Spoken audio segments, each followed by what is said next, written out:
1959, concert de Jacques Brel. Un homme va le voir à la fin et lui parle en ces termes. Bonsoir, je m'appelle Paul Touvier, je suis condamné à mort et je suis en cavale, aidez-moi.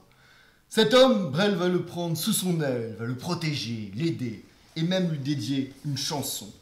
Paul Touvier. Il aura été le chef de la milice à Lyon pendant la Seconde Guerre mondiale. Et un matin de juin 1944, au cimetière de Rieux-la-Pape, il fera fusiller 7 juifs. Mais qui était-il vraiment ? Un salaud, un bourreau, un fonctionnaire de la mort, un simple exécutant ou quelqu'un qui a protégé les gens.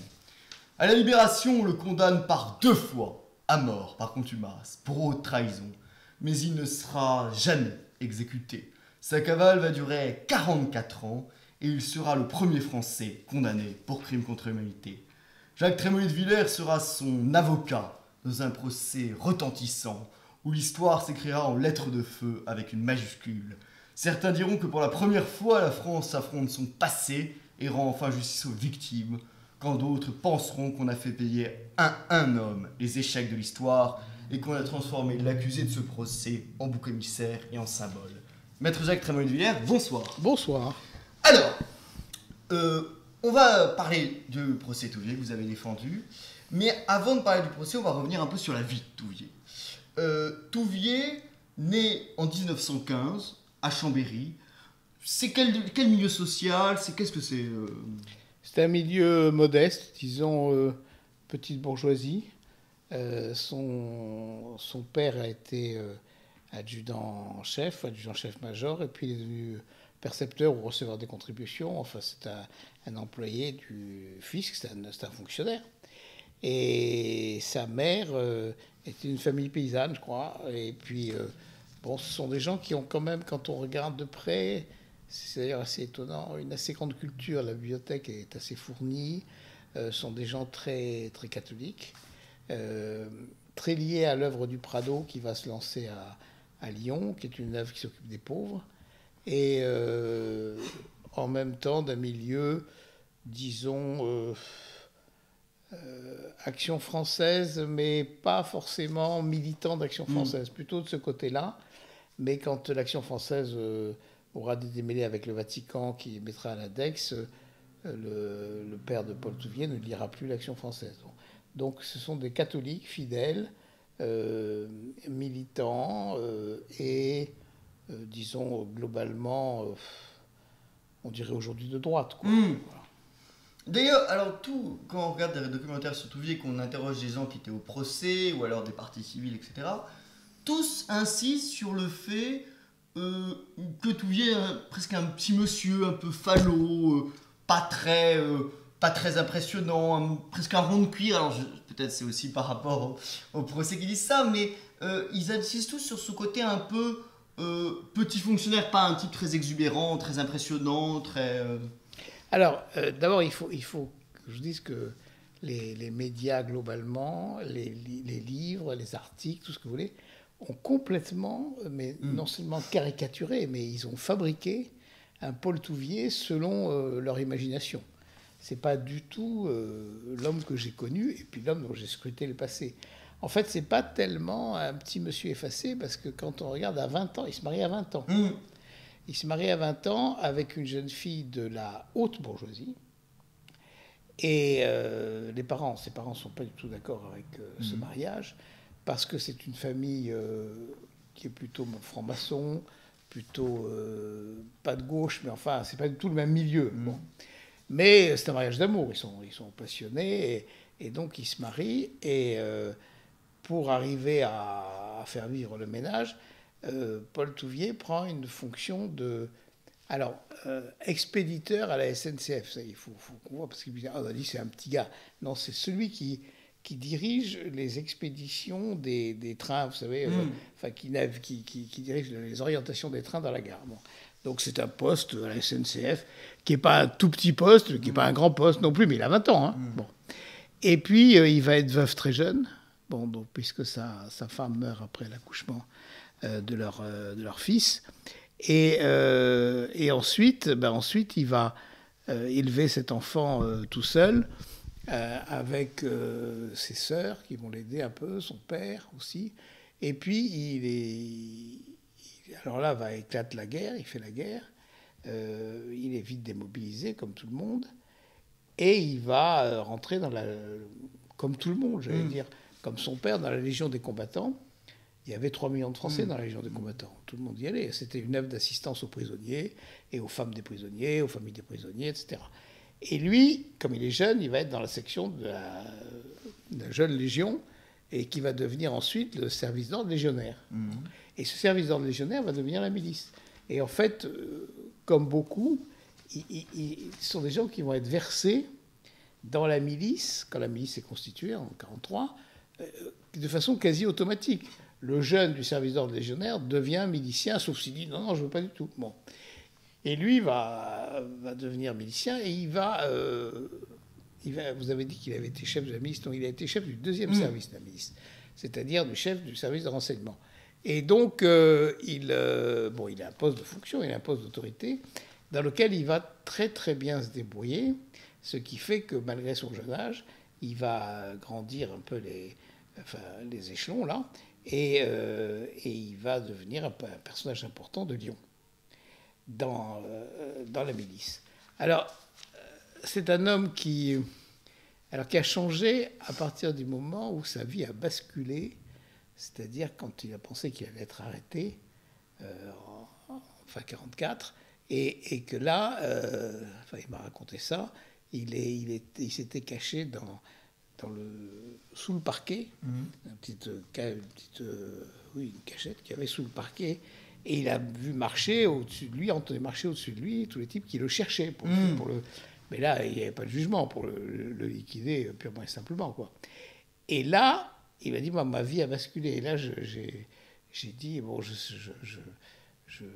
j'ai prié et je me suis dit, je vais me convertir véritablement. Parce qu'en fait, il était catholique, mais les événements de la guerre, des aventures féminines, enfin, tout ça faisait qu'en fait, il avait pris quelques distances, si on peut dire, avec la pratique qui était celle du jeune homme très pieux qu'il avait été.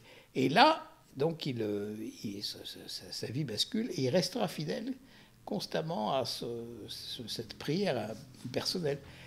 Et ensuite, il y a la libération, et il y a sa vie. Alors là, on rentre dans sa vie clandestine, qui est une vie assez romanesque aussi, parce qu'en fait, il arrive à Paris. Il essaie de s'en sortir comme il peut. Alors, il fait des tas de trucs avec sa famille, il circule un peu partout.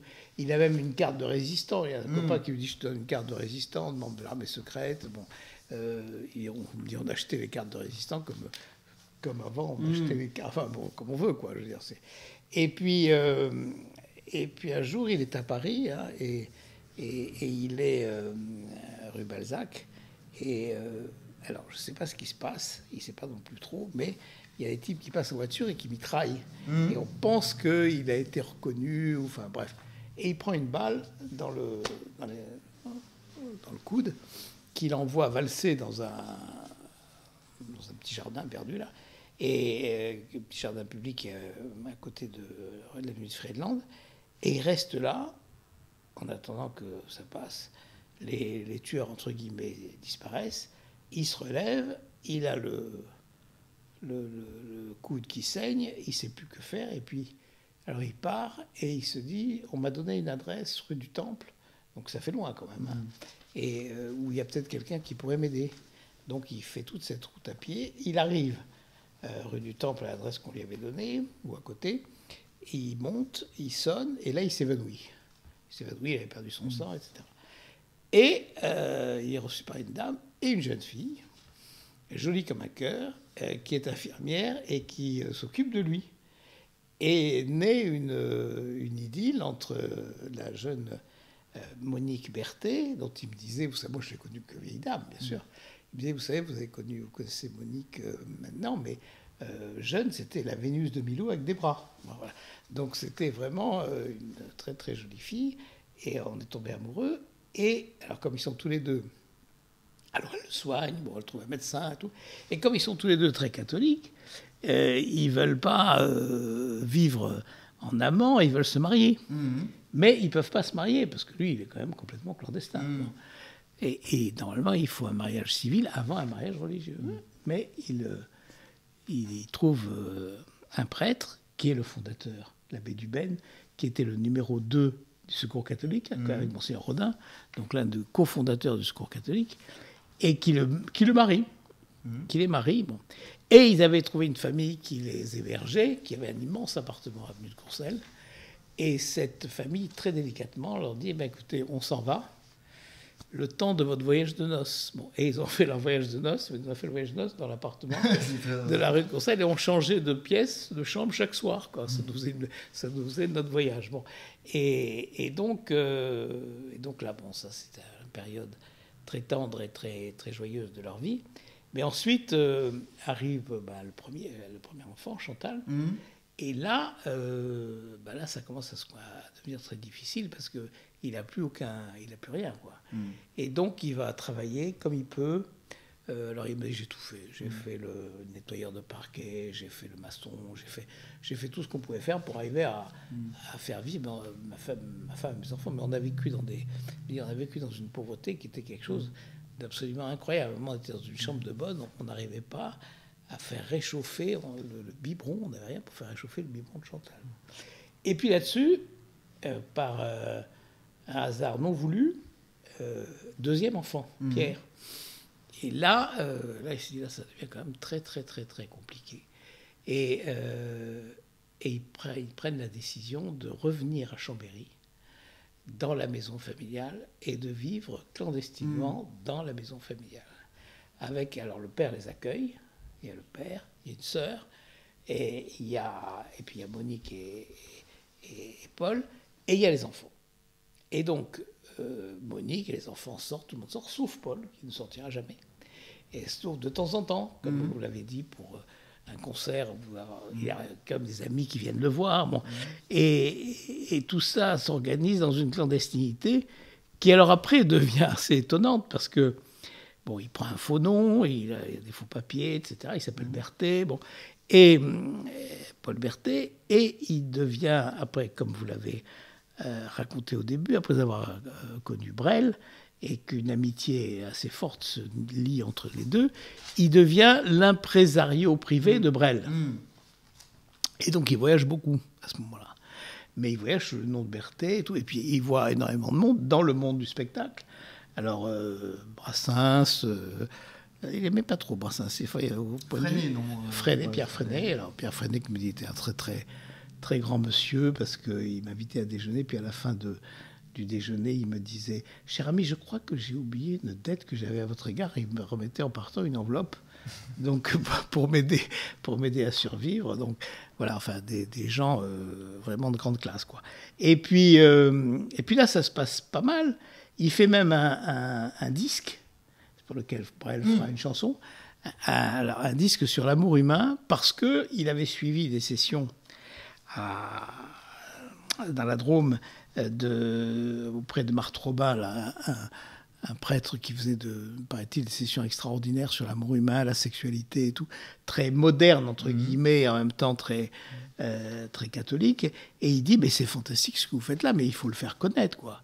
Et donc, plutôt que de le garder à quelques personnes qui suivent ses retraites, il fait un disque. Il fait un disque dans lequel il reprenne un peu tout cet enseignement. Et ce disque a un succès fou. De l'humanité à la croix et à la France catholique, tout le monde dit extraordinaire, enfin, grand. Bon, ça marche très bien.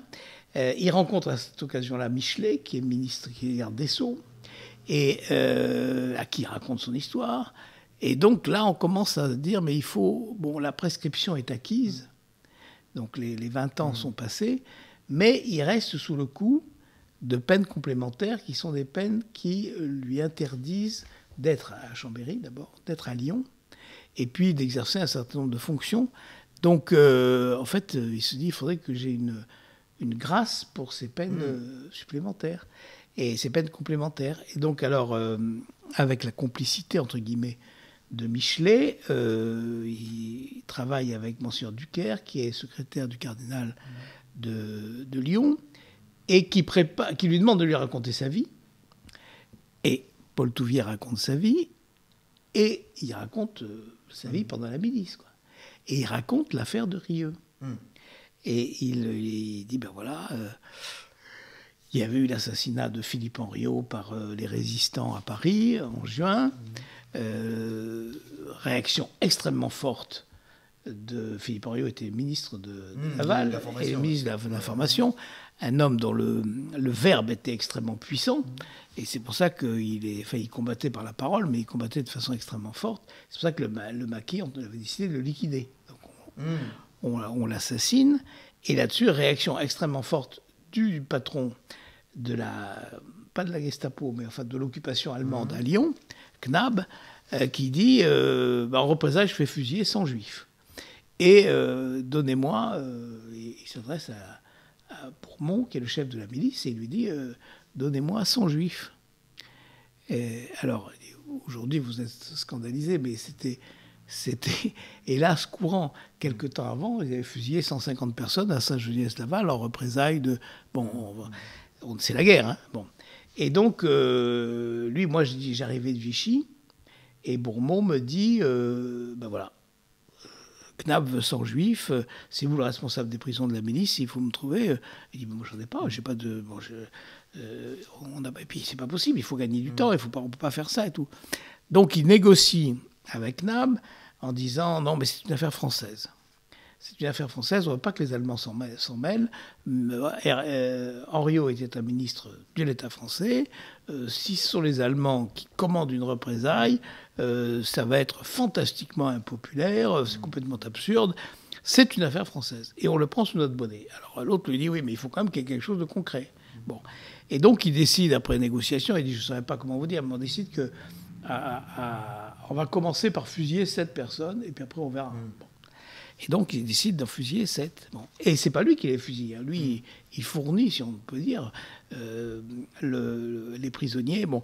Il m'a dit, d'ailleurs, en fait, on a toujours dit que j'avais pris les juifs. C'est pas vrai, j'ai pris les communistes, pour parler simplement. Oui, parce qu'on l'a accusé dans le... On va revenir aussi sur sa jeunesse, mais dans le procès, ils disent... Oui, il y en avait un... Alors, c'est immédiat qu'il y avait un 8e qui s'appelait Goudard, qui était communiste mais pas juif. Ils le prennent... Il voit qu'il est communiste, du coup, il le laisse en liberté. Oui, ça, c'est faux. C'est une construction, ça. Mais en fait, pour revenir à notre historique, alors, Monseigneur Ducaire lui dit, mais ce que vous me racontez là, c'est extraordinaire. Parce qu'en fait, vous avez sauvé la vie au moins de 100-7, 93, comme ils étaient tombés à 30, de 23. Donc, c'est typiquement...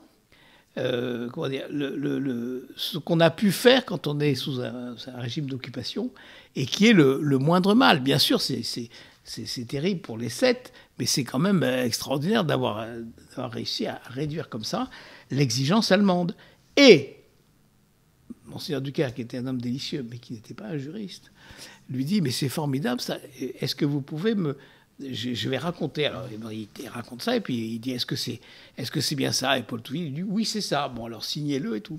Et il apporte ça, Monseigneur Ducaire, au cabinet de Michelet, qui dit, c'est quand même formidable, quoi, voilà. Et ça passe par Madame Dupuis à Pompidou, donc, qui était directrice du cabinet de Pompidou, qui était président de la République. Et Pompidou dit, enfin, il y a encore des cas comme ça en France. Mais c'est monstrueux, et je gracie. Et donc il gracie, et puis surtout qu'il dit, c'est des peines complémentaires, ce type maintenant a le droit de vivre normalement, et il gracie. Là-dessus, alors, j'ai fait ça pour passer vite, mais en fait, il y avait eu une enquête quand même par le garde des Sceaux, comme toujours pour la grâce. Et l'enquête avait été confiée au commissaire de la rue, qui avait réuni toute une série d'anciens résistants haut placés, qui ont dit, c'est pas possible, scandaleux, il faut pas le faire, etc. Bon. Et Pompidou a le rapport de la rue, il a le témoignage de Paul Touvier, il a les observations, et il dit, de toute façon, je m'en fous, je gracie. Bon. Et il gracie. Et arrive le 21 septembre 1972, conférence de presse, et là, il est attaqué pendant la conférence de presse sur la grâce. Et c'est là qu'il dit, enfin, ce temps où il faut maintenant mettre un terme à ce temps où les Français ne s'aimaient pas. Moi, j'ai connu les troupes de l'occupation. J'ai été menacé de mort pendant le temps de la guerre d'Algérie. Je trouve maintenant, le temps est venu de refermer les plaies. Enfin, très, très beau discours de Pompidou, improvisé, parce qu'il ne s'attendait pas à ce qu'on lui dise. Mais c'est ça qui a mis le feu aux poudres. Et le seul élément qu'on lui a sorti au procès, c'est sa propre déposition. En fait, il a été condamné sur ce pourquoi il avait eu la grâce. Alors, on va revenir un peu sur... Voilà ce qui est... Voilà. Bon. Alors, allez-y. Alors, on va revenir un peu sur plusieurs trucs depuis le départ, mais... alors moi, je dis un peu ce que disent les médias, vous me contredirait. Les médias l'écrivent un peu comme quand il était à la milice, presque un peu un voyou qui fait du vol, qui a mis sa maîtresse prostituée dans un appartement d'un juif, qui vient un peu à la frontière de la légalité. Est-ce que c'est vrai ou pas du tout? Non, c'est complètement faux. C'est complètement faux. Alors, bon, il est certain que c'est un jeune veuf. Bon, donc il a quand même eu deux aventures féminines. Non, c'est pas bon. Et dont une avec une fille qui avait été prostituée. Et il le savait pas. Il a appris après qu'elle avait été. Enfin, c'était pas une prostituée, j'allais dire une régulière, quoi. Elle s'était livrée de façon occasionnelle à la prostitution et il a un peu tiré du ruisseau. Bon, je crois que c'était une jolie fille, qu'elle était très gentille, qu'elle s'occupait très bien du petit garçon. Et donc, il a pensé qu'il pouvait faire sa vie, puis finalement, il n'a pas pu. Bon. Et il a fini par rompre. Alors, de là, on en a fait un proxénète. Enfin, je veux dire, c'est complètement délirant. D'autant qu'avec la fonction qu'il avait, il n'avait pas besoin de revenus du proxénétisme, vraiment. Donc, voilà. Et ensuite, la seconde, je ne sais plus, c'était passager. Et ça n'a pas duré non plus. D'autant que, en fait... les remariages n'ont pas été tout à fait possibles parce qu'il y avait des oppositions de la part de sa famille. Enfin, bon. Donc, en fait, il a eu deux aventures, mais il n'a pas eu de mariage. Et en fait, il avait besoin d'une compagnie féminine et il avait besoin de quelqu'un qui l'aide à s'occuper de son fils, qui était un tout petit garçon, quoi. Alors... si on n'en faisait qu'un proxénète, c'est surtout un tortionnaire. Alors là, il y a les témoignages de résistants. Mais alors après, on verra, je crois que la plupart des résistants qui témoignaient, on a découvert qu'ils n'étaient pas si résistants que ça. Alors, c'est toujours assez étonnant. Oui. Mais qui disent que, alors, il y avait au rez-de-chaussée, il y a le bureau de Touvier à la milice à Lyon. Au premier étage, il y avait une sorte de salle de torture. D'ailleurs, c'est très amusant, on prend toujours des tortures très étonnantes. Par exemple, œufs bouillants sur aisselle, ping-pong sur les parties génitales, enfin, des choses comme ça. Est-ce qu'il y a eu des tortures? Alors, non, mais alors ça, c'est le roman. Je sais quoi. Ouais. Par rapport au dossier, c'est complètement le roman. Mais c'est un roman qui persiste. Donc, parce qu'en fait, alors, c'est une affaire complètement surréaliste, cette affaire sur le plan judiciaire. Parce qu'on était dans les années 89, 90, 91, quoi. Et on vivait les années 43-44 à Lyon. Et à un moment, on s'est retrouvé dans le cabinet du juge. Il y avait le juge Getty, le juge d'instruction. Il y avait le substitut du procureur et moi. Et à un moment, je les regarde et je dis, écoutez, aucun de nous n'était né à cette période-là. Bon. Et là, on est en train de juger le père. Parce qu'on ne savait pas qu'est-ce qu'on aurait fait. Bon. On ne peut pas le savoir. Bon. Donc, en fait, on essayait de reconstituer des événements qui étaient ceux qu'ils ont été. Et nous, on arrivait... moi, je suis né en 44, le juge était né en 45, 46, le procureur en 48. Enfin, aucun de nous n'avait connu cette période-là. Et donc, et le juge Getty, je me souviens, me disait toujours... Mais votre client, il est fatigant parce qu'il est toujours dans la nuance. Je dis, monsieur le juge, je crois que la nuance, c'était vraiment ce qui caractérisait cette période, parce que Paul Touvier disait, mais c'est plus compliqué que ça, monsieur le juge. Il n'y avait pas d'un côté les résistants, de l'autre côté les collabos, il y avait des passages, par exemple, avec l'armée secrète. Il y avait des gens qui disaient, entre l'armée secrète et la milice, on pourra peut-être s'entendre, parce qu'après, l'armée secrète et la milice, on est plus proches que les FTP, qui sont communistes.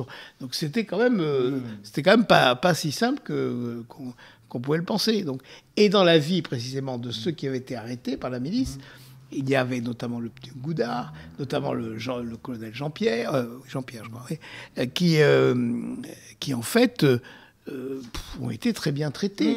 Parce que on se disait, bon, on est des adversaires, mais on n'est quand même pas des ennemis, on est quand même des Français. Bon, voilà, donc c'était plus nuancé, on dit, que ce qu'on a dit. Alors, simplement, sur toutes ces affaires-là, le juge d'instruction a instruit. Il y avait 14 ou 15 chefs d'inculpation, torture, et il y a eu non-lieu sur les cas, surtout non-lieu. Donc il y avait rien. Alors certaines, bon, on n'a rien établi sur les tortures, mais certains faits, comme par exemple la rafle de Montbéliard, on a établi, si on peut dire qu'elle n'a jamais existé. On n'a jamais su ce que c'était, personne ne sait. Il ne restera que Rieux. Enfin, voilà, alors, alors en fait, non, quand... au bout de l'instruction, il reste rien, puisque le non-lieu est total. Bien sûr. Bon, et donc, mais Rieux, c'est un non-lieu parce que la Cour d'appel de Paris, chambre de l'instruction, enfin maintenant ça s'appelle chambre de l'instruction, à l'époque ça s'appelait chambre d'accusation, vous savez, c'est qu'au bout de l'instruction, quand le juge a terminé de son dossier, il transmet au procureur général, le procureur général transmet à la chambre d'accusation, et la chambre d'accusation décide de mettre en accusation aux assises ou pas. On a eu une semaine de débat, une semaine entière de débat devant la chambre d'accusation, 1000 pages de conclusion des parties civiles et 1000 pages de conclusion de la défense. Donc on a quand même travaillé. Hein. Et au bout de cette semaine de plaidoirie, la Cour d'appel de Paris a pris un délibéré très long et a fini par réouvert les débats parce qu'on avait sorti un livre, Paul Touvier, l'Église, et que les parties civiles ont voulu qu'on replaide là-dessus, donc on a replaidé. Et le 13 avril 92, je crois, ou si ma mémoire est bonne, la Cour d'appel a rendu un arrêt de non-lieu général, non-lieu sur tout. Et parce que, alors, bon, les autres affaires n'existaient pas, donc il n'y avait pas lieu de poursuivre, et Rieux existait, mais la Cour a dit c'est un crime de guerre. C'est indiscutablement, Paul Touvier a participé à un crime de guerre, mais les crimes de guerre sont prescrits. Ouais. C'est pas un crime contre l'humanité. Donc c'est prescrit, donc c'est terminé. Donc non-lieu.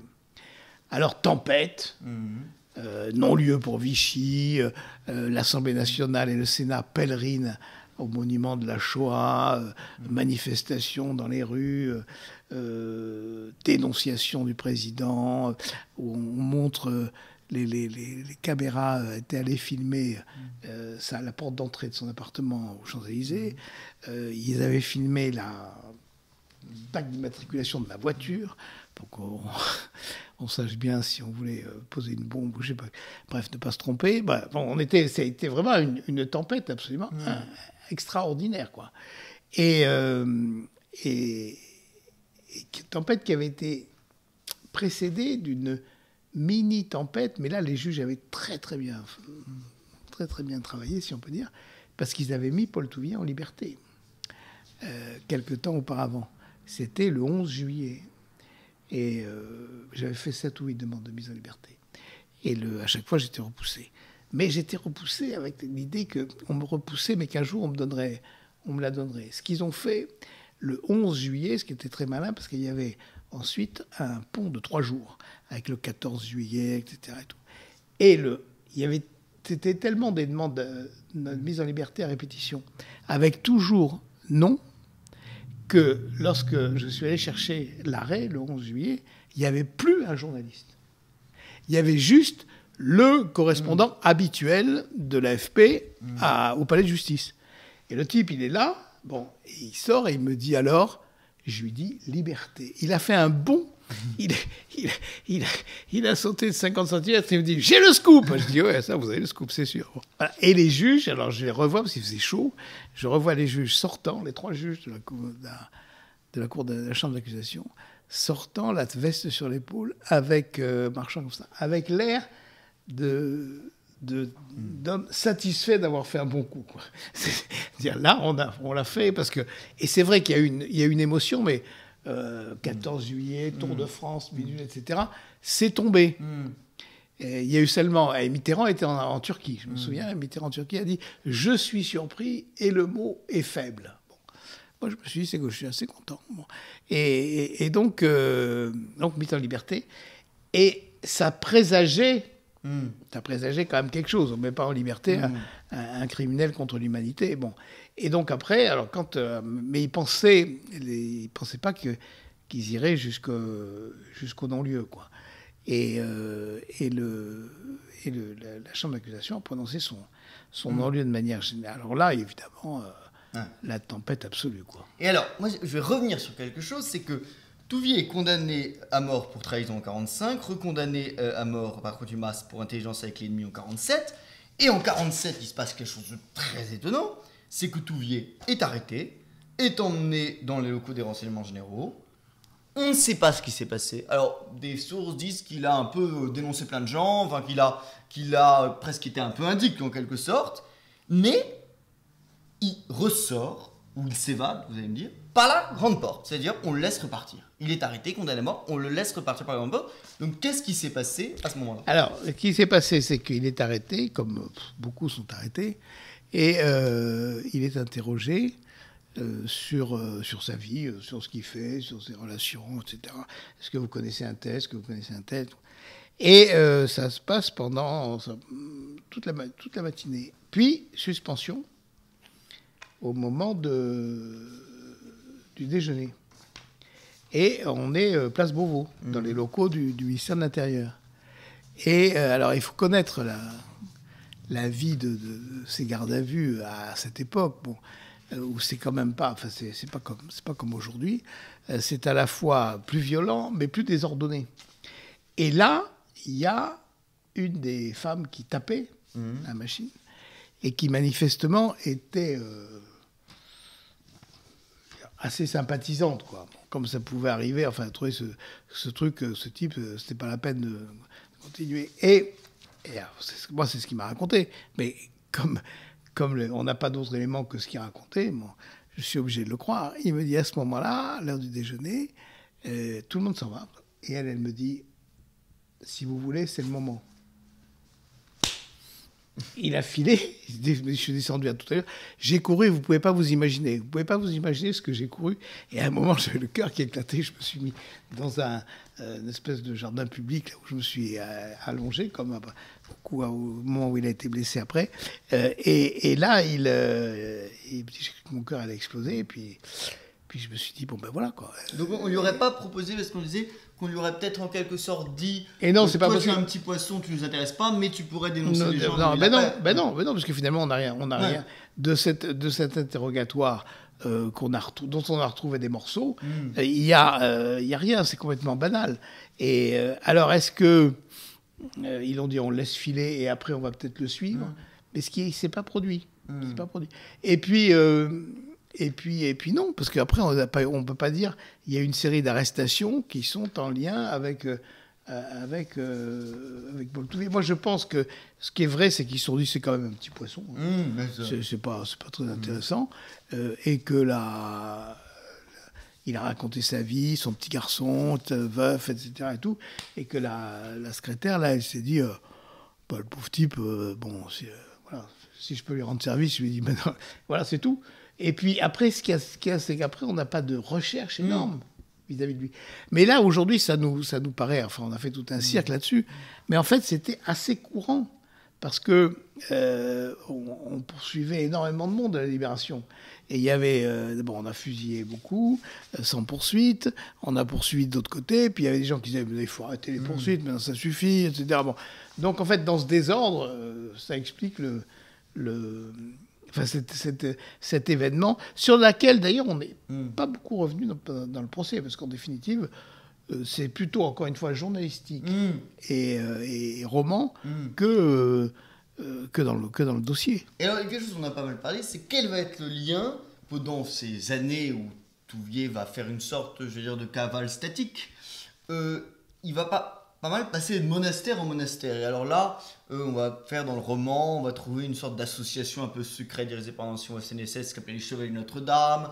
On va trouver comment, je crois à une époque, dans l'enquête sur Paul Touvier, ils se rendent compte qu'il n'a plus d'existence légale. C'est-à-dire que 4 personnes, lui et sa famille, se sont volatilisés. Ils n'ont plus d'identité légale. Et que finalement... il y aurait un réseau d'abbayes, de monastères un peu secrets qui vont le protéger. Il va aller comme ça pendant des années de monastère en monastère. C'était vrai, ça ? Ben, il a vu beaucoup de monastères, il a vu beaucoup de prêtres, mais il n'y a pas de réseau. Il n'y a pas de réseau.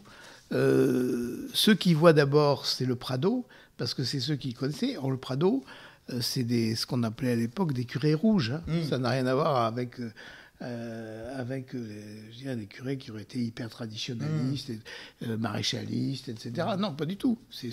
Mais ils ont une amitié avec la famille Touvier, parce que le père a toujours été fidèle de cette congrégation. Donc, quand ils se trouvent dans la difficulté, les gens du Prado les recueillent, comme ils ont recueilli des tas de gens. Et ensuite, alors après, c'est vrai qu'il s'est trouvé parfois, oui, en certaines difficultés et matérielles. C'était essentiellement des difficultés matérielles. Et donc, il a trouvé, si on peut dire, des petits boulots ou des secours de certaines abbayes, en général contre, parce qu'il détestait, mendier, contre des services qu'il pouvait rendre. Alors, il a fait beaucoup de dactylographie, il a tenu des comptes. Bon, voilà. Il y a eu la Grande Chartreuse près de Chambéry, par exemple. Alors, la Grande Chartreuse près de Chambéry, où alors il a travaillé pour la Grande Chartreuse, il a travaillé comme intendant, en fait. Et ce qui fait que quand on le cherchait, quand le colonel Recordon, qui dirigeait la section de recherche, recherchait Paul Touvier, il est allé investir il s'est trouvé devant la Grande Chartreuse. Et là, je ne sais pas si vous connaissez la Grande Chartreuse, c'est impressionnant. Hein. C'est extrêmement impressionnant. Et il neigeait, il y avait tout, il me l'a raconté, Recordon. Il y avait tout. Et est-ce que j'investis avec des gendarmes la Grande Chartreuse? Alors, avant de le faire, il a appelé les autorités en disant je suis là, qu'est-ce que je fais? Il a dit ce que vous voulez. Il dit, vous me donnez un ordre écrit? Non. Donc, il est allé poser des questions, mais il n'a pas investi. Alors que à l'abbaye de Fongombault, il a investi. Il est arrivé, ils ont fouillé toutes les cellules et tout. Et Fongombault, c'est quand même impressionnant, mais c'est pas impressionnant comme la Grande Chartreuse. Et donc, et le père, le général, le prieur général de la Grande Chartreuse, dont Poisson a été interrogé dans le dossier. Mais le juge d'instruction s'est déplacé pour aller lui poser des certain nombre de questions. Et il a répondu. Il a dit, moi, je savais qu'il avait eu des difficultés, mais pour moi, c'était un père de famille qui cherchait un job. Sa femme et ses enfants étaient absolument adorables. Lui, c'était un type très droit et très compétent. Je l'ai employé comme intendant. Il s'occupait des comptes de la Grande Chartreuse. Et est-ce que, on a dit notamment des surveillants de Notre-Dame qui le protégeaient, qu'il y avait peut-être au sein de la police soit des membres des Chevaliers de Notre-Dame, soit des gens qui étaient plutôt favorables à Touvier, voire carrément soutien, qui ont fait que pendant toutes ces années-là, la police l'a cherché, mais pas non plus avec une conviction. Non, mais ce qui est vrai, je pense que c'est pas de cet ordre-là, mais ce qui est vrai, c'est que tant que ça a été sous la recherche de la police judiciaire, la réaction de la police judiciaire a été on a autre chose à faire. Donc en fait, et d'ailleurs, c'est vrai, on est débordé de véritables assassinats, de véritables affaires, donc ça passera après. Et c'est seulement en 89, quand le juge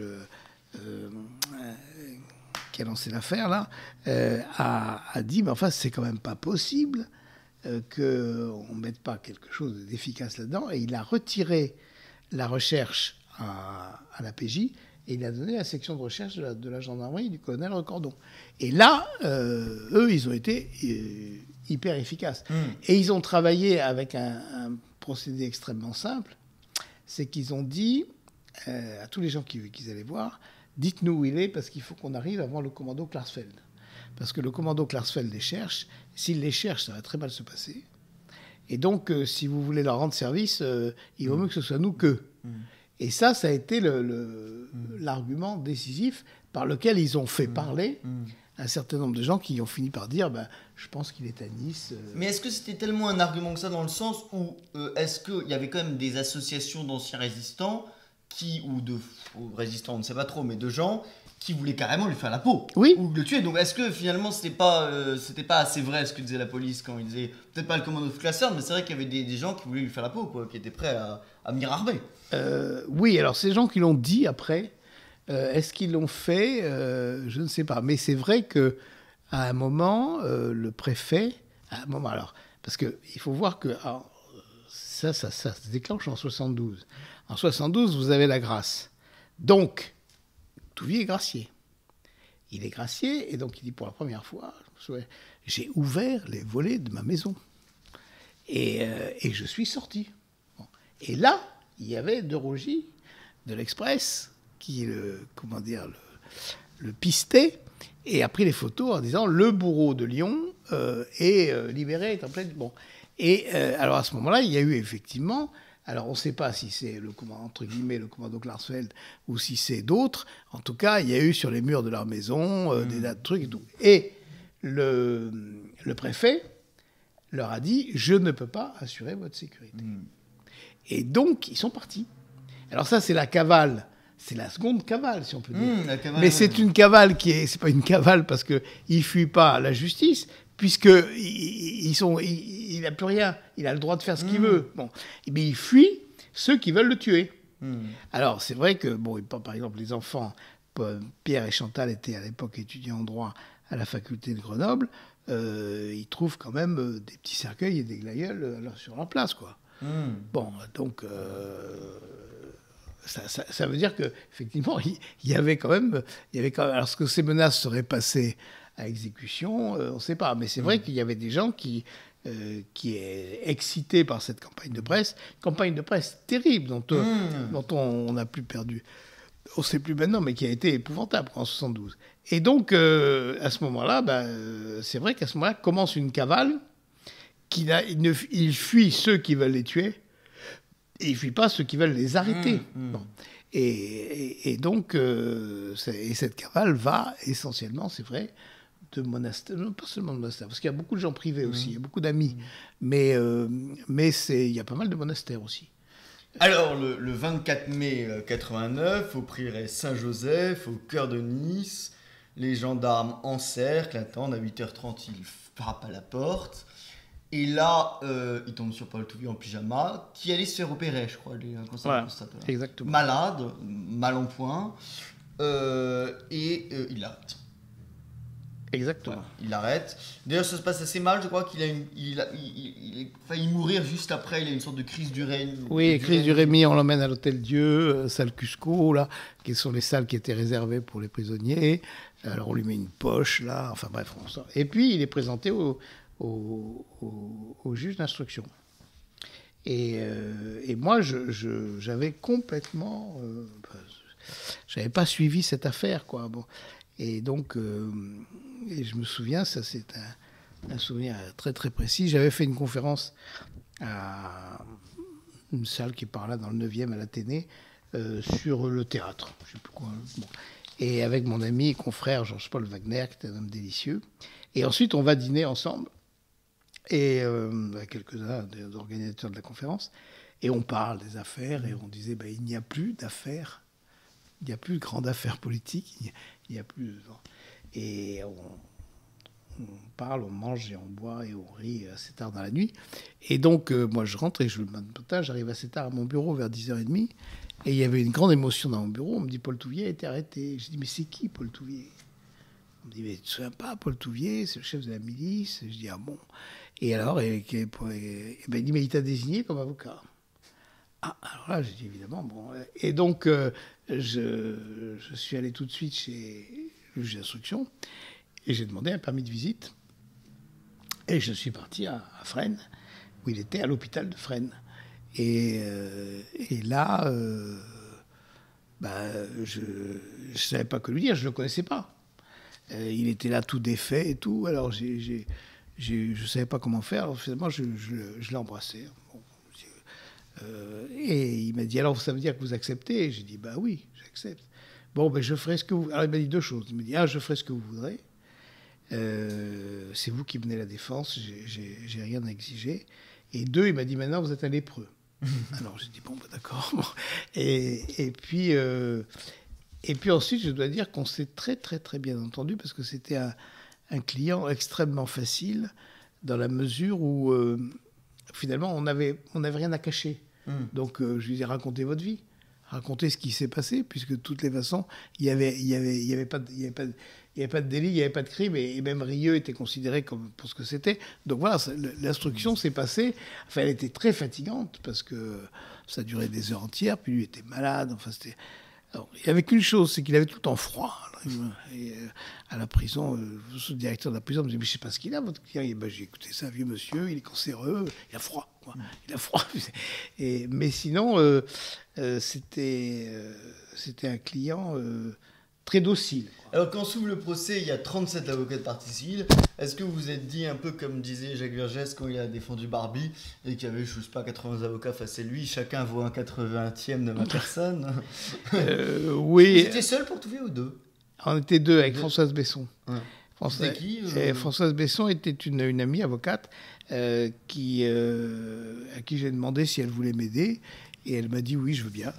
Bon, et donc, elle a participé à la défense, elle a plaidé d'ailleurs. Bon. Mais en fait, elle n'avait pas mené toute l'instruction. Donc, à l'instruction, j'étais seul. À la chambre d'accusation, j'étais seul. Et après, devant la cour d'assises, on était deux. Et en face, on était, je ne sais plus, 37 ou 38. Ouais, 37. 37, voilà. Et... mais avant la cour d'assises, j'avais été invité à déjeuner par Vergès, justement, qui m'avait... que je connaissais, enfin je connaissais de réputation, mais on ne se connaissait pas vraiment, quoi. Et il me téléphone un jour et il me dit « J'ai vu que vous avez été désigné dans cette affaire, ça me ferait plaisir de vous rencontrer. » Alors, je lui dis « Moi aussi. » Bon, donc il m'invite. Donc je vais là dans son appartement, enfin son cabinet, dans le 9e, qui était un très joli petit hôtel particulier. On montait par un étage. Il était juste au premier étage. Il y avait une entrée magnifique avec des livres magnifiques. Et alors il était là, devant son bureau, avec son cigare.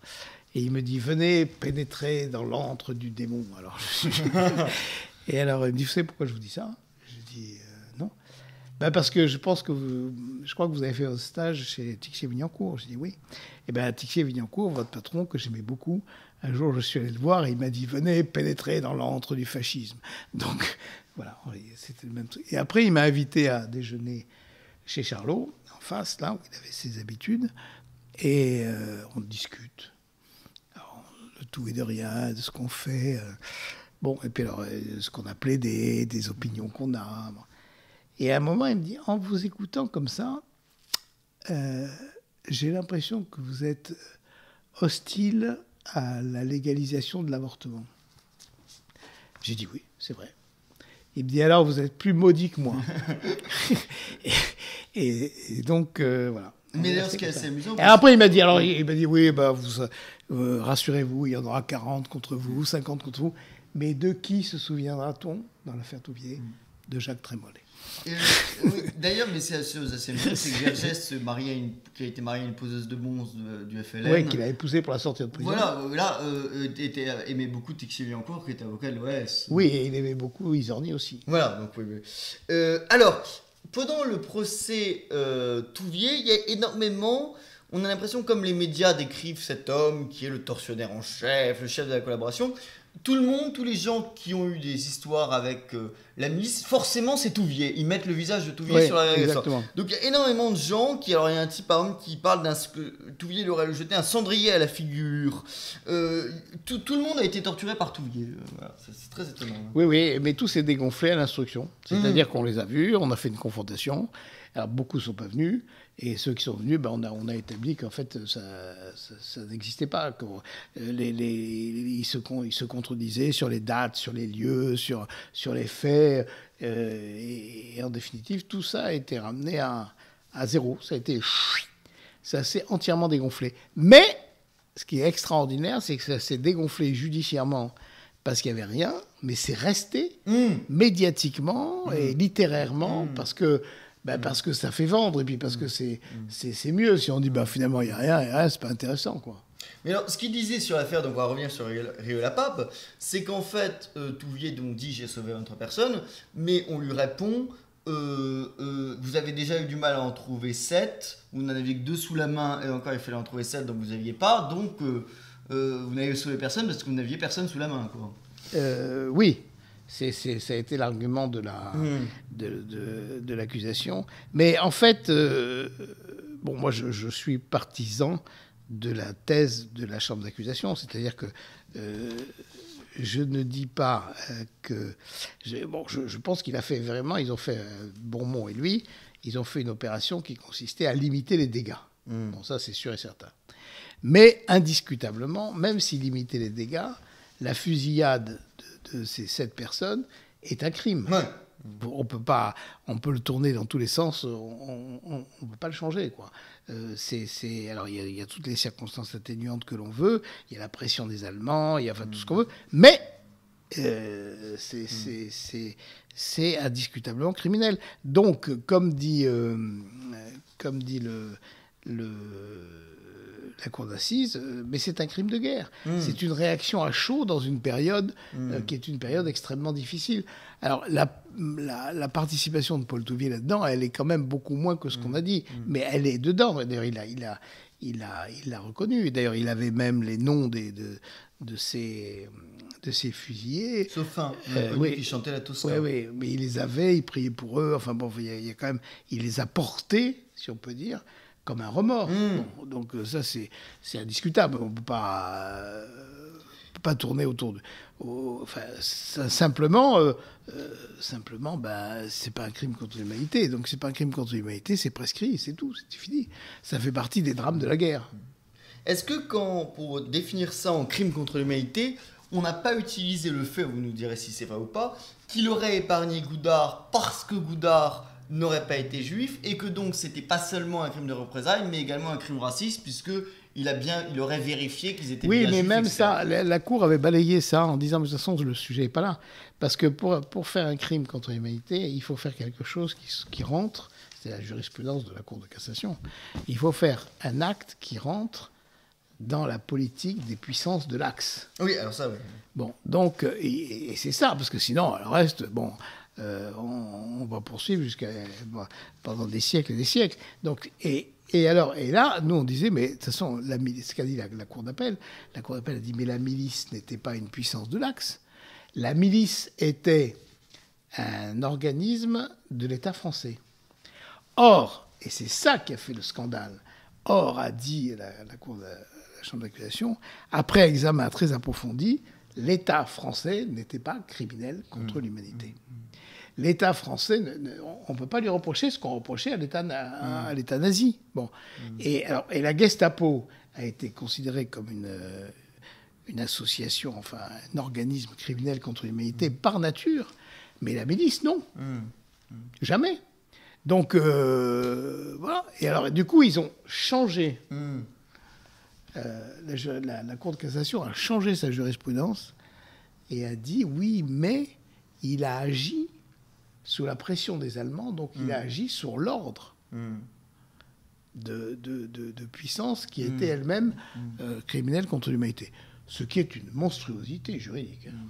Mais ça, c'est extrêmement dément parce que... Enfin, c'est très étrange parce qu'il y a eu un dilemme pour les partis civils. Parce que soit on disait que les 7 juifs avaient été décidés par la milice française en toute autonomie, ce qui était plutôt... La thèse Klarsfeld. Voilà, la thèse Klarsfeld. Sauf que cette thèse-là, ça faisait du crime un crime de guerre. Donc, ça faisait un truc prescrit. Voilà. Donc, il fallait que... pour que ça soit un crime contre l'humanité, dire que c'était sur pression des Allemands. Or, les gens des partis civils disaient que c'était pas sur pression des Allemands, mais que c'était en toute autonomie. Et ce qu'avait dit Henri Rousseau, c'est que finalement, il avait dit ça, la France aura eu son procès pour crime contre l'humanité, on n'accusera plus de fuir son passé, à moins de se montrer d'une mauvaise foi considérable, il n'en reste pas moins que Touvier a sans doute été condamné sur un mensonge, et il est vrai que c'était le sien.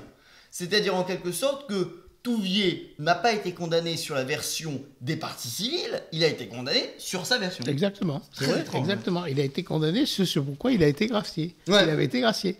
C'est ce qui fait l'énormité de cette décision. Parce qu'on n'a pas le droit de juger 2 fois en France, donc c'est dément ça. Ah bah oui. Ouais.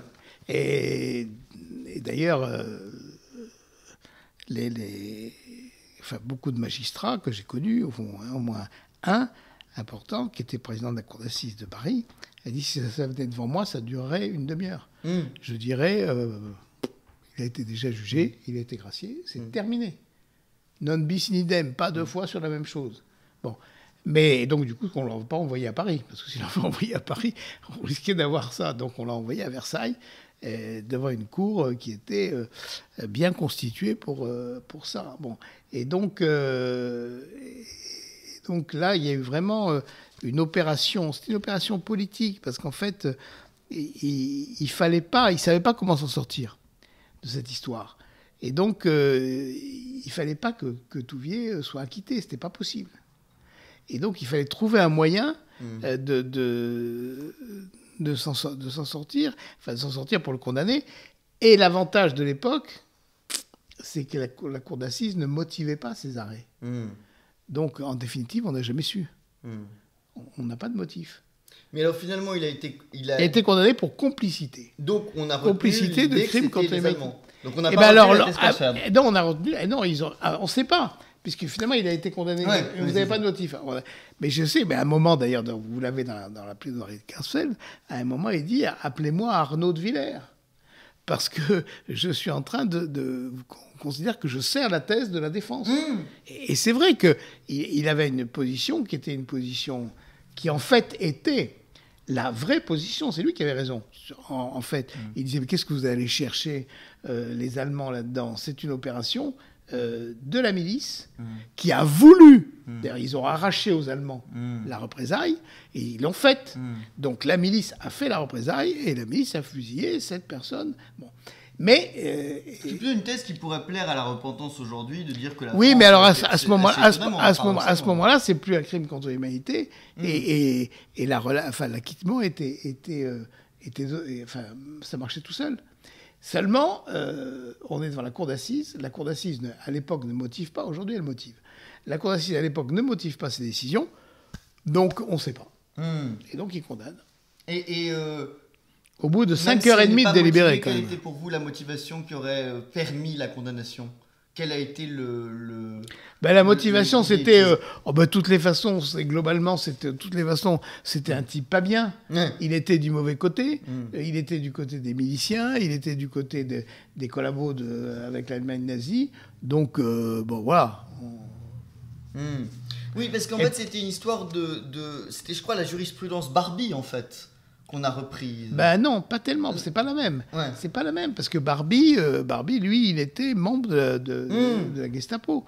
Donc c'était automatique, j'allais dire. Barbie, ça pose pas de problème en droit. Enfin, un droit qui est construit sur le crime contre l'humanité.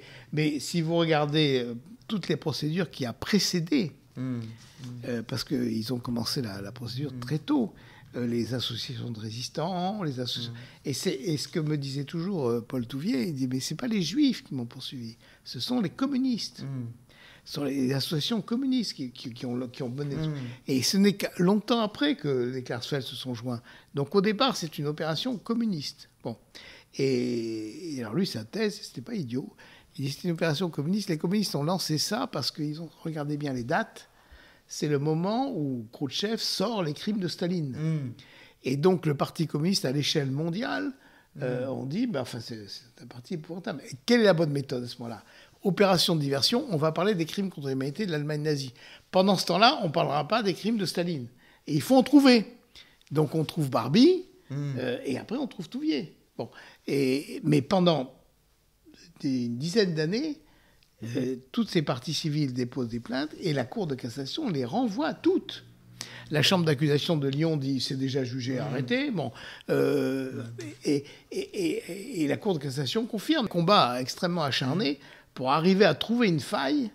Et cette faille a été trouvée dans une nouvelle jurisprudence. Oui, parce que la jurisprudence Barbie faisait de Rieux un crime de guerre, donc presque. Donc on va changer la définition du crime contre l'humanité. Exactement. Qu'est-ce qu'on a rajouté ? L'histoire de politique hégémonique. On a rajouté que la Cour de cassation a dit, mais la Cour d'appel de Paris n'a pas examiné le fait de savoir si non pas la milice non pas l'État français, mais Paul Touvier lui-même, n'avait pas agi en conformité avec la politique hégémonique de la Gestapo. Donc c'était plus un crime de la milice, c'était plus un crime de l'État français, c'était un crime de Paul Touvier, complice malgré lui. Parce qu'en fait, il veut échapper, il veut en faire échapper, mais pour en faire échapper, il exécute quand même une partie. Oui, on l'a déjà dit, mais ce qui est très amusant, c'est-à-dire que l'accusation va accumuler depuis 20 ans des preuves pour dire qu'il a agi sur ordre de Vichy. Touvier va se défendre en disant j'ai agi au nom de la Gestapo, et finalement il va être condamné parce qu'il a agi au nom de la Gestapo. Voilà, j'ai agi comment dire, pour empêcher la Gestapo d'en faire plus. Voilà. Bon. Vous n'avez pas pensé du coup à changer de défense et à dire que c'était un crime, qu'il avait agi au nom de la milice, etc. Non, parce qu'en fait, d'abord, ça avait été toujours notre ligne, et puis c'était vrai. Oui, c'est ça. C'était la vérité. Donc nous, on a dit, c'est la vérité. Moi, j'ai plaidé, j'avais rien. J'ai plaidé les mains nues. J'avais juste la lettre de Paul Touvier dans laquelle il racontait ça. Bon. Et j'ai dit, vous le poursuivez pour sa lettre. Et alors, je n'allais pas dire le contraire de ce qu'il disait dans sa lettre. Bon. Et cette lettre, c'est cette lettre qui lui a obtenu la grâce, parce qu'on a dit, c'est quand même quelqu'un qui s'est interposé. Et maintenant, vous renversez ça pour dire c'est un crime. Bon. Mais d'ailleurs, parlons 2 minutes du crime contre la l'humanité. C'est très bizarre comme notion juridique. Ça a été inventé à Nuremberg. C'est d'ailleurs le seul crime imprescriptible. Ce qui est d'ailleurs assez étonnant quand on sait que, je crois, le seul régime qui a voulu vraiment revenir sur la prescription était le régime nazi. Donc c'est assez étonnant d'utiliser ça, d'utiliser quelque chose qui est imprescriptible. Mais c'est un crime qui n'est pas associé à une peine. C'est un crime où il y a un vide juridique énorme. On a refait pour ça. On a recomposé le droit pénal. Parce que normalement, la règle, c'est pas de loi, pas de peine sans loi. Nulla pena sine lege. Bon. Donc là, on a dit que finalement, c'est la peine de mort. C'était la peine de mort parce que, ou la peine capitale, après, puisque c'est la peine de mort est supprimée, c'est la plus forte parce que le crime contre l'humanité, c'est ce qui est le plus violent. Bon. Ensuite, on a changé plusieurs fois la définition du crime contre l'humanité, et ensuite, on a changé le problème de la non-rétroactivité de la loi, puisqu'on définit le crime bien longtemps après les faits, ce qui normalement ne peut pas être fait. Donc, on a piétiné, mais ça a été dit et affirmé, c'est tellement grave le crime contre l'humanité qu'on peut piétiner toutes les anciennes règles du droit, la prescription, la non-rétroactivité de la loi, la légalité de la peine, tout ça est pulvérisé. Enfin, aujourd'hui, on va encore plus loin puisqu'on veut revenir sur la prescription des agressions sexuelles et donc faire des agressions sexuelles un crime contre l'humanité. Donc c'est assez amusant. Mais oui, et vous dites ce qui est assez étonnant, c'est que dans cette idée de crime contre l'humanité, d'une poétique d'hégémonie idéologique, on peut mettre absolument ce qu'on veut. C'est-à-dire, vous dites dans le livre que vous avez écrit, on peut mettre Hiroshima, la guerre d'Algérie, c'est tout ce qu'on veut, n'importe quoi. Tout peut rentrer. C'est ce qu'a appelé des Vergès pour Barbie. Hein. Ouais. C'est-à-dire qu'à ce moment-là, tout le monde peut être poursuivi. Oui, c'est une sorte de justification par les tribunaux de la loi du plus fort, c'est-à-dire de la mode du moment. C'est le mot du maréchal Montgomery en apprenant la sentence de Nuremberg. Et disant, la prochaine, il faut la gagner sûrement. Hein. et on a l'impression dans le procès, on a beaucoup utilisé les carnets de Paul Touvier, des petits carnets où on a dit, mais regardez, il y a des annotations antisémites. On avait l'impression, vous le dites très bien, que même si la loi ne le condamnait pas, c'était un celtique. Mais voilà, c'est ça en fait. Ouais. Et alors ça, c'est que le cahier vert, ça a été une trouvaille d'un jeune substitut, qui, quand on fouillait les affaires de Paul Touvier, on disait ça c'est intéressant, on le garde, ça c'est pas intéressant, on le garde pas. Moi j'ai vu ce truc, j'ai dit c'est pas intéressant, on le garde pas. Il a regardé, il a dit si quand même on va le garder. Et puis on n'en a jamais parlé à l'instruction, jamais, parce que ça n'avait absolument aucun intérêt. Et c'est sorti pendant les débats de la cour d'assises, et c'était très fort de la part de la poursuite de le sortir, enfin part de la cour d'assises, parce que c'est elle qui l'a sorti, parce que ça donnait un climat. Donc c'était un cahier sur lequel il se confessait à lui-même. Donc il y a des annotations qui sont quand même parfois un petit peu, qui sonnent faux quand vous les faites devant une cour d'assises. Et à ce moment-là, c'était un moment extrêmement dur pour la défense. Et j'ai dit la vérité. J'ai dit, mais ça n'a pas de qualification pénale. Si vous écrivez dans votre petit carnet personnel André Frossard m'énerve parce que c'est un sale petit juif. Bon, sale petit commerçant juif. Sale petit commerçant juif. Bon, d'accord, c'est pas bien gentil pour André Frossard. Ça prouve que vous aimez pas trop les juifs, mais c'est même pas un délit. C'est rien du tout. C'est une opinion blâmable. Bon, mais c'est rien du tout. Et donc, vous pouvez pas condamner à la réclusion criminelle à perpétuité quelqu'un parce qu'il a écrit ça. Mais dans un climat de cour d'assises où on parle uniquement de ça, eh ben, ça fait ce qu'ont plaidé les partis civils. Il n'a pas changé, il est resté fidèle à ses convictions abominables, etc. Ça annonce un peu presque des choses qu'on voit aujourd'hui, c'est-à-dire l'importance, j'ai envie de dire, de l'analyse psychologique de la personne qui est accusée. C'est-à-dire aujourd'hui, dans énormément de procès, je sais pas, d'agression sexuelle, il n'y a pas de preuve, il n'y a rien, mais on dit mais de toute façon, c'est un sale type, de toute façon, on a dit qu'il était un peu pervers, de toutes les façons, il n'est pas bien. On a l'impression que il y a ce côté de... Oui, voilà. On ne condamne plus sur un certain nombre de faits, on condamne sur une opinion qu'on a de la personne. Voilà, ouais. Et donc, cette personne ne paraît pas très sympathique. En plus, à l'audience, il était très diminué, Paul Touvier, très, très diminué. Il avait beaucoup de mal à parler. Parfois, il s'embrouillait dans ses souvenirs et tout. Et donc, il a donné l'impression de quelqu'un qui était qui était pas à l'aise. Donc, ça voulait dire que vraiment, il était coupable. Et d'ailleurs, sa fille me disait, mais moi, je ne reconnais plus mon père. Et en fait, c'est vrai qu'il a fait, d'ailleurs, il a fait en sortant de la prison, il a fait une espèce de contre-coup. C'est-à-dire que ça avait été très dur. Vous avez eu 3 ans d'incarcération avec un rythme d'instruction extrêmement fort. Bon, c'est quand même, pour quelqu'un qui en plus est malade et âgé. Et en sortant, il a eu un espèce de choc. Il a fait une vraie déprime. Il ne parlait plus. Enfin, et donc, il a été soigné. Est-ce qu'il a été bien soigné, mal soigné? Mais il avait, par moment, il me disait... votre procès. J'ai dit, monsieur, c'est pas mon procès, c'est le vôtre. Mais il était extérieur à son affaire. Mais de toute façon, les classes-fers ont assez bien résumé le truc. Ils ont dit, c'est pas le procès de Touvier, c'est le procès du système. Je crois que c'est Clasfer qui dit ça. Nous avons pris son cas comme levier de la connaissance historique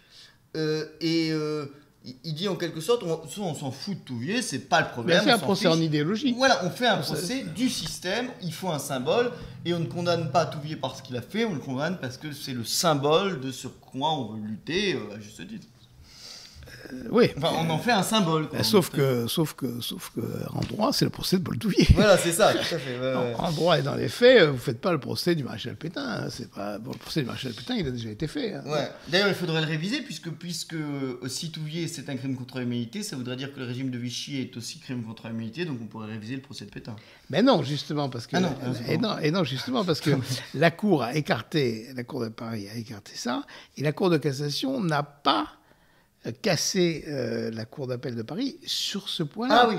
C'est-à-dire que maintenant, c'est très intéressant dans l'histoire du droit, parce que dans cette affaire qui a été provoquée pour faire juger que Vichy était criminel contre l'humanité, la Cour de Paris a jugé que Vichy n'était pas criminel contre l'humanité, et la Cour de cassation n'a pas cassé pour ça. Donc, il est maintenant définitivement jugé par les tribunaux que Vichy n'était pas criminel contre l'humanité. D'où l'excellent titre de Libération au lendemain de cet arrêt, non-lieu pour Vichy. Bon, et ça, c'est vrai. Mais la Cour de cassation, pour qu'on ne reste pas sur ce non-lieu qui faisait un scandale, a dit, oui, mais enfin, Touvier lui-même, il dit lui-même qu'il a agi sur ordre, ou sous la contrainte de l'Allemagne nazie. Donc, il est embarqué dans le système de l'Allemagne nazie. Voilà. Et c'est le biais qu'ils ont trouvé pour retenir Paul Touvier. Et c'est pour ça que tout le débat, c'était... Mais moi, je disais, mais c'est pas le procès de Vichy, c'est fini. Vichy, c'est classé. C'est le procès de Paul Touvier. Mais de toute façon, médiatiquement, il ne pouvait pas être acquitté, non? Alors, la pression était trop forte. Donc, il fallait de toutes les façons le trouver. Et c'est vrai que le lendemain de l'arrêt, donc moi je suis allé voir Paul Touvier à la prison, et gentiment, le directeur de la prison avait autorisé sa femme et ses enfants à venir dans la même salle. Donc on n'a pas eu un parloir habituel, on a eu une vraie salle dans laquelle on se trouvait tous là. Et je lui ai dit, monsieur, je suis désolé, je vous avais promis, parce qu'il m'avait dit, vous m'en sortirez. Je lui ai dit, oui, je vous en sortirai. Et je vous ai sorti, mais maintenant c'est retombé, je suis désolé, c'est raté. Et il m'a dit, c'est mieux comme ça. C'est mieux comme ça. Ça, je me souviendrai toujours de cette discussion, enfin, de ces quelques phrases. C'est mieux comme ça parce que si vous aviez obtenu l'acquittement, il fallait que quelqu'un le paye et ça aurait été vous. Et à votre âge, avec les charges de famille que vous avez et tout, je m'en serais voulu que ce soit vous. Donc c'est mieux que ce soit moi. Je dis que c'est assez classe, quoi.